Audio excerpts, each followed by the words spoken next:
America, Iran, Israel संघर्षावरून खासदार संजय राऊतांनी मात्र मोदी सरकारला लक्ष्य केलंय। मोदी इस्रायलला जातात, दुसऱ्या दिवशी इराणवर बॉम्ब पडतो, अशा शब्दात संजय राऊतांनी पंतप्रधान मोदींवर निशाणा साधलाय। जर भारत पाकिस्तान युद्ध ट्रम्पने थांबवलं तर इराणचं युद्ध मोदी का थांबवू शकले नाहीत, असाही सवाल राऊतांनी उपस्थित केलाय। इराणचं कमजोर होणं भारतासाठीही घातक असल्याचं राऊत म्हणाले।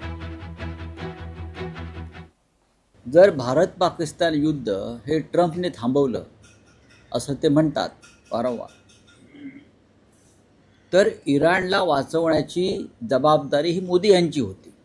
भारताचं परराष्ट्र धोरण, भारताचं नेतृत्व काय करत होतं, हे युद्ध त्यांनाही थांबवता आलं असतं असं भारतीय जनता पक्ष किंवा इतर मोदींच्या समर्थकांचं म्हणणं आहे। जर भारत आणि पाकिस्तान युद्ध ट्रम्प थांबवू शकतात, तर इस्रायल आणि इराणचं युद्धसुद्धा आमचे मोदी थांबवू का शकले नाहीत, याचं उत्तर भारतीय जनता पक्षानं, सरकारनं द्यावं अशी आमच्या सगळ्यांची अपेक्षा आणि इच्छा आहे। जर अमेरिकेनं इराणमध्ये पाय रोवले, पाकिस्तानच्या युद्धामध्ये, पाकिस्तान अफगाणिस्तानच्या युद्धामध्ये ट्रम्प पूर्णपणे पाकिस्तानला मदत करत आहे। लक्षात घ्या, पाकिस्तानला अर्थसहाय्य, पाकिस्तानला मिसाईल्स, पाकिस्तानला शस्त्र पुरवण्याचं काम प्रेसिडेंट ट्रम्प करत आहे।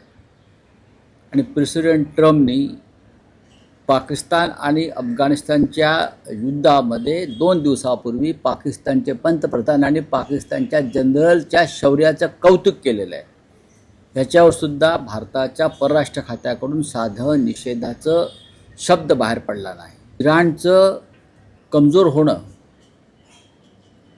हे भारतासाठी सुद्धा अत्यंत घातक आहे, कारण ज्या पद्धतीनं आता इराणवर अमेरिका आणि इस्रायल ताबा घेईल, हळूहळू ही पावलं भारताच्या दिशेनं पडू शकतात। नेतन्याहू आज आहे उद्या नसतील, पण भारत हा एक महान देश आहे। आधीच नरेंद्र मोदींनी अमेरिकेबरोबर केलेल्या ट्रेड डीलमुळे भारत अमेरिकेचा गुलाम झालेला आहे। इराणनं भारताला आपल्या संकट काळामध्ये अनेकदा मदत केलेली आहे।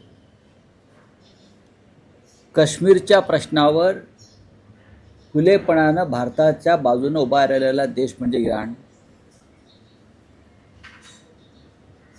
त्यानंतर इराण भारताला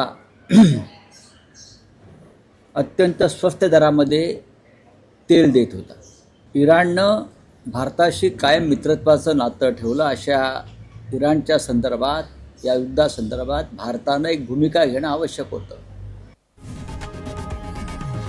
लोकशाही मराठी ऐका, पहा, जागरूक रहा।